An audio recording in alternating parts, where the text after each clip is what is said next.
સાબરકાંઠાના Himmatnagar Prantij national highway road number 48 પર આજે એક મોટી દુર્ઘટના ટળી હતી, જ્યારે એક ચાલુ એસટી બસના ડ્રાઈવરને હૃદયરોગનો હુમલો આવ્યો હતો।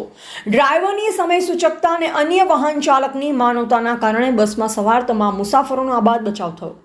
પ્રાપ્ત માહિતી અનુસાર હિંમતનગરથી પ્રાંતિજ તરફ જઈ રહેલી એક ST bus Prantij railway overbridge પરથી પસાર થઈ રહી હતી, ત્યારે અચાનક બસના ડ્રાઈવરને છાતીમાં તીવ્ર દુખાવો પડ્યો, જે હાર્ટ એટેકનો સંકેત હતો। હૃદયરોગના હુમલાનો દુખાવો પડવા છતાં ડ્રાઈવરે ગભરાયા વગર અસાધારણ સૂઝબૂછ દાખવી તેણે બસને કાબૂમાં રાખી ડિવાઈડરની રેલિંગ પર ચડાવી દીધી, જે કારણે બસ રોડ પરથી નીચે ઉતરી કે અન્ય વાહન સાથે અથડાઈ નહીં। ડ્રાઈવરની આ સમય સૂચકતાના કારણે બસમાં સવાર કોઈપણ મુસાફરને જાનહાનિ થઈ ન હતી।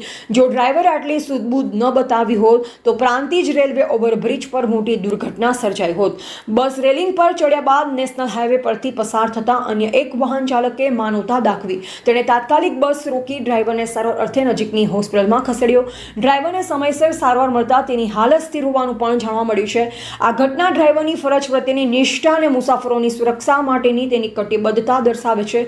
સાથે જ અજાણ્યા વાહન ચાલકે બતાવેલી માનવતા પણ પ્રશંસનીય છે, જેણે સંકટના સમયે મદદરૂપ થઈ એક જીવ બચાવવામાં મદદ કરી છે।